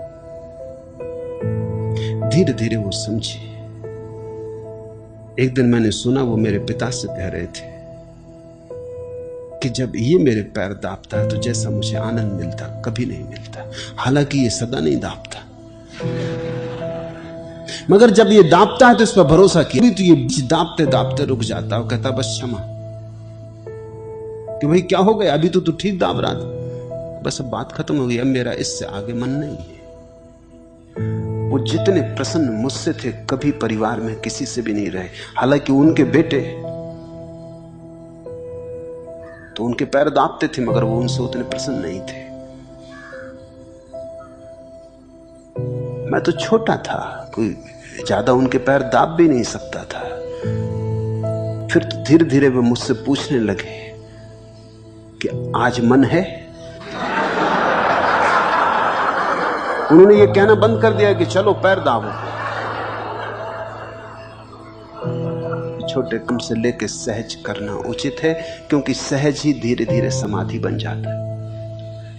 वही करना जो तुम्हारे आनंद से हो रहा हो, और तुम लंबे अरसे में पछताओगे नहीं। हो सकता है तत्क्षण अड़चन मालूम पड़े, लेकिन झूठ झूठ है, और तत्क्षण कितना ही सुविधापूर्ण मालूम पड़े, अंततः तुम्हें जाल में उलझा जाएगा। तुम साफ साफ होना, इसको मैं प्रमाणिक होना कहता हूं। पूछा है तुमने मनुष्य फिर कैसे तय करे क्या कर्तव्य क्या अकर्तव्य। तय करने की बात ही नहीं है, जो सुखद जो प्रीतिकर वही कर्तव्य। जो प्रीतिकर का कोई सवाल नहीं, सहज असहज का कोई सवाल नहीं। दूसरे जैसा चाहते हैं वैसा करो तो कर्तव्य, तुम जैसा चाहते हो वैसा करो तो अकर्तव्य हो गया। तो हर व्यक्ति दूसरे के हिसाब से जी रहा है, इसलिए तो कम लोग जी रहे हैं, अधिक लोग मरे मराए जी ही नहीं रहे। ये कोई जीने का ढंग है? दूसरों की अपेक्षाएं पूरी करने में जीवन बिता रहे हो, फिर कैसे सुगंध होगी, फिर कैसे संगीत जन्मेगा, फिर तुम कैसे नाचोगे? सदा दूसरे की आकांक्षा पूरी कर रहे हो। एक मां अपने बेटे को कह रही थी कि बेटा सदा दूसरों की सेवा करना चाहिए। उसने पूछा क्यों? उसकी मां ने कहा क्यों? शास्त्र ऐसा कहते हैं, भगवान ने इसलिए तो बनाया हमें कि हम दूसरों की सेवा करें। उस बेटे ने कहा और भगवान ने दूसरों को किस लिए बनाया? इसका भी तो कुछ उत्तर होना चाहिए। हम उनकी सेवा करें इसलिए बनाया, और हमको इसलिए बनाया कि वो हमारी सेवा करें। तो सब अपनी अपनी सेवा ना करें, ये इतना जाल क्यों फैलाना? तुम अपेक्षा दूसरे की पूरी करो, दूसरे तुम्हारी अपेक्षाएं पूरी कर रहे हैं। न वे प्रसन्न है, न तुम प्रसन्न हो, जगत बिल्कुल उदास हो गया। नहीं, यही मेरी मौलिक क्रांति है जो मैं तुम्हें देना चाहता है। तुम वही करो जो तुम्हारा आनंद है, चाहे कुछ भी कीमत हो। तुम कभी वह मत करो जो तुम्हारा आनंद नहीं है, चाहे उसके लिए तुम्हें कितना ही चुकाना पड़े। तुम आखिर में पाओगे कि तुम जीते हारे नहीं। और मैं तुमसे यह भी कहता हूं कि चाहे शुरू शुरू में लोग तुमसे परेशान हो, क्योंकि उनकी आदतें खराब कर ली हैं तुमने, इसलिए समाज विकृत हो गया है इसलिए, लेकिन धीरे धीरे तुम्हारी प्रामाणिकता समझेंगे। तुम पे भरोसा किया जा सकता है, ऐसा मानेंगे क्योंकि तुम प्रामाणिक हो। सत्य अंततः किसी को भी नुकसान नहीं पहुंचाता। शुरू शुरू में कई दफा लगता है कि नुकसान पहुंचाता है। असत्य मत हो, और भावों को तो कभी झुठलाओ मत। अगर इस प्रक्रिया में तुम पड़ गए झुठलाने की, तो तुम धीरे धीरे झूठ का एक संग्रह हो जाओगे, जिसमें से जीवन की आग बिल्कुल खो जाएगी, राख ही राख रह जाएगी। और अगर तुम सहज बनने लगो तो तुम अचानक पाओगे परमात्मा को खोजने को कुछ भी नहीं करना पड़ता। तुम्हारी सहजता के ही झरोखे से किसी दिन परमात्मा भीतर उतर आता, क्योंकि परमात्मा यानी सहजता। ज्ञात नहीं जाने किस द्वार से, कौन से प्रकार से मेरे गृह कक्ष में, दुस्तर तिमिर दुर्ग दुर्गम विपक्ष में, उज्जवल प्रभामयी एकाएक कोमल किरण एक आ गई। बीच से अंधेरे के हुए दो टूक, विस्मय विमुक्त मेरा मन पा गया अनंत धन। तुम्हें पता भी ना चलेगा कब किस अज्ञात क्षण में बिना कोई खबर दिए अतिथि की भांति द्वार पर परमात्मा दस्तक दे देता है। धर्म के इतने जाल की जरूरत नहीं है अगर तुम सहज हो, क्योंकि सहज होना यानी स्वाभाविक होना, स्वाभाविक होना यानी धार्मिक होना। महावीर ने तो धर्म की परिभाषा ही स्वभाव की है। वत्थु सहावो धम्म, जो वस्तु का स्वभाव है वही धर्म है। जैसे आग का धर्म है जलाना, पानी का धर्म है नीचे की तरफ बहना। ऐसा अगर मनुष्य भी अपने स्वभाव में जीने लगे तो बस हो गई बात, कुछ करना नहीं है। सहज हो गए कि सब हो गया। राम जी भले आए, ऐसे ही आंधी की ओट में चले आए बिन बुलाए। आए पधारो, सिर आंखों पर बंदना सरकारो। ऐसे ही एक दिन डोलता हुआ आ धमकूंगा मैं तुम्हारे दरबार में। औचक क्या ले सकोगे अपनी करुणा के पसार में। राम जी भले आए, ऐसे ही आंधी की ओट में चले आए बिन बुलाए। आए पधारो, सिर आंखों पर बंदना सकारो। परमात्मा ऐसे ही आता है चुपचाप, पग ध्वनि भी सुनाई नहीं पड़ती, कोई शोरगुल नहीं होता। योग तप जप कोई जरूरत नहीं पड़ती अगर तुम सहज हो जाओ, अगर तुम शांत आनंद मग्न जीने लगो। और आनंद मग्न जीने का एक ही उपाय है, अपेक्षाएं पूरी करने मत लग जाना। जिनकी तुम अपेक्षाएं पूरी करोगे उन्हें तुम कभी प्रसन्न न कर पाओगे। ये और एक मजा है, तुम अपने को विकृत कर लोगे और वो कभी प्रसन्न न होंगे, क्योंकि तुम्हारे प्रसन्न हुए बिना वे कैसे प्रसन्न हो सकते हैं। तुमने देखा तुम्हारी पत्नी तुमसे प्रसन्न है, हालांकि तुम सिर धुनते रहते हो कि तेरे लिए ही मरा जाता, पिसा जाता, सिर तोड़ता दिन रात, और तू प्रसन्न नहीं है। तुम्हारे बच्चे तुमसे प्रसन्न हैं, हालांकि तुम छाती पीट पीट के यही कहते रहते हो कि तुम्हारे लिए ही जी रहा हूं, अन्यथा जीने में और क्या है। तुम पढ़ लिख जाओ, तुम बड़े हो जाओ, सुख संपन्न ताको उपलब्ध हो जाओ, इसलिए सब कुछ लुटाए जा रहा हूं, तुम्हारे लिए सब कुछ दांव पर लगाया, और तुम अनुग्रहित भी नहीं हो।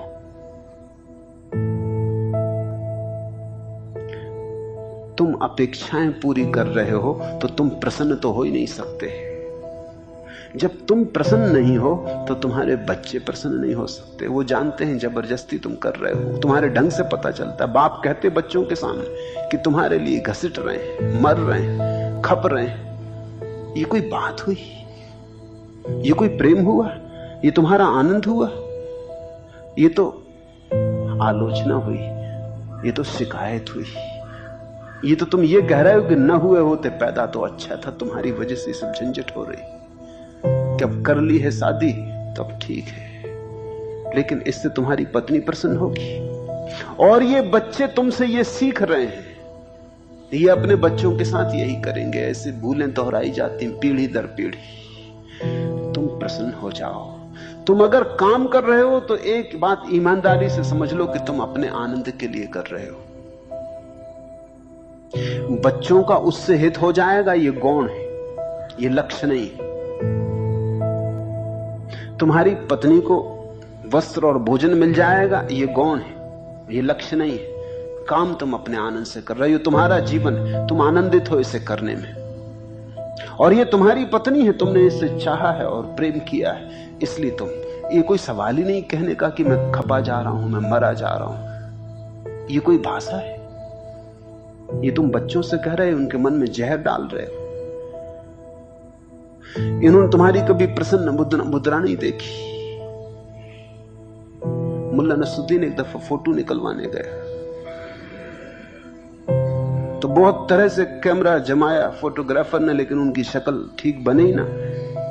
तो उसने कहा कि बड़े मियां, एक क्षण को मुस्कुरा दो, फिर आप अपनी स्वाभाविक मुद्रा में आ जाना। मुस्कुराना लोग भूल गए, हंसना भूल गए। हंसना पाप जैसा मालूम पड़ता है। लोग रोती सूरतें बना लिए। इन्हीं रोती सूरतों को लेकर परमात्मा के पास जाओगे, उस पर कुछ तो दया करो।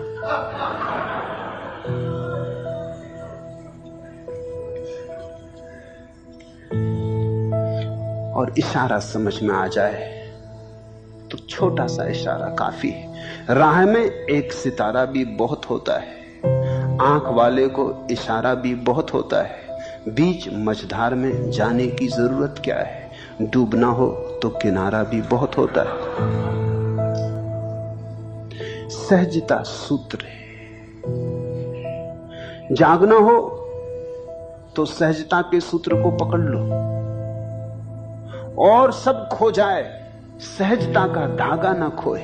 तुम्हारे जीवन की सारी मणियां सहजता के धागे में पिरो जाएं, तुम गजरे बन जाओगे उसके गले के योग। निहारका से द्वंद कर रवि कर निकर विजयी बने, प्रत्यूष के पीयूष कण पहुंचा रहे तुम तक घने। कोमल मलय के स्पर्श सौरभ से हिमनी से सने, दुलरा तुम्हें जाते जगाते कूजते तरु के तने। भूले कुसुम जो आज भी जागे न तुम। तो और जागोगे भला किस जागरण क्षण में कुसुम। यह स्वप्न टूटेगा न क्या भूले कुसुम। लो तितलियां मछली चली सतरंग चिनांसुख पहन, छवि की पुतलियों सी मचलती मद भरे जिनके नयन। हर एक कली के कान में कहती हुई जागो बहन दिन चढ़ गया खोलो नयन। धोलो बदन अनमोल रे यह क्षण न खोने का शयन। वन में कुसुम कब और जागोगे भला भूले कुसुम। सब मौजूद है और तुम सोए। हवा चल उठी, सूरज निकल आया, तितलियां गूंजने लगी, मलय बाहर बहने लगी और कहने लगी जागो कुसुम भूले कुसुम। सब तैयार है, सुबह हो गई, तुम सोए पड़े, तुम बेहोश पड़े। परमात्मा प्रतिपल तैयार है, लेकिन तुम ऐसे अंधेरे में और ऐसी उदासी में और ऐसे नरक में घिरे, और नरक तुम्हारा अपना बनाया हुआ है, तुम उसके कारण हो। हजारों लोगों के जीवन में देखकर मैं ये कह पाता हूं कि तुम अपने नरक के कारण हो। और मैं ये नहीं कहता कि अतीत जन्मों में तुमने कोई पाप किए थे इसलिए तुम नरक में हो। मैं तुमसे कहता हूं अभी तुम भ्रांतियां कर रहे हो इसलिए तुम नरक में हो, क्योंकि अतीत जन्मों में किए पापों को अब तो दोहराने और ठीक करने का कोई उपाय नहीं, अब तो पीछे जाने की कोई जगह नहीं, वो तो धोखा है। मैं तो तुमसे कहता हूं अभी भी तुम वही कर रहे हो। उनमें एक बुनियादी बात है, सहजता को मत छोड़ना। कबीर ने कहा है साधो सहज समाधि भली। तुम सहज और सत्य और सरल, फिर जो भी कीमत हो चुका देना, यही संन्यास है। कीमत चुकाना तपश्चर्या है। तुम झूठ मत लादना, तुम झूठे मुखौटे मत पहनना। ज़ैन फकीर कहते हैं खोज लो अपना असली चेहरा, ओरिजिनल फेस। सहजता असली चेहरा है। जीसस ने कहा हो जाओ फिर छोटे बच्चों की भांति। सहजता छोटे बच्चों की भांति हो जाना है। और वही अष्टावक्र का संदेश है, देशना है कि जैसे हो वैसे ही इसी क्षण घटना घट सकती है। सिर्फ एक बात छोड़ दो, अपने को कुछ और बताना छोड़ दो, जो हो बस वैसे। शुरू में निश्चित कठिनाई होगी, लेकिन धीरे धीरे तुम पाओगे हर कठिनाई तुम्हें नए नए द्वारों पर ले आई, और हर कठिनाई तुम्हारे जीवन को और मधुर कर गई, और हर कठिनाई ने तुम्हें संभाला, और हर कठिनाई ने तुम्हें मजबूत किया, तुम्हारे भीतर बल को जगाया। धीरे धीरे कदम कदम चल के एक दिन आदमी परिपूर्ण सहज हो जाता, तब उसके जीवन में कोई दुराव नहीं रह जाता, कोई कपट नहीं रह जाता। इस जीवन को ही मैं धार्मिक जीवन कहता हूं। हरिओम तत्सत। आज इतना है।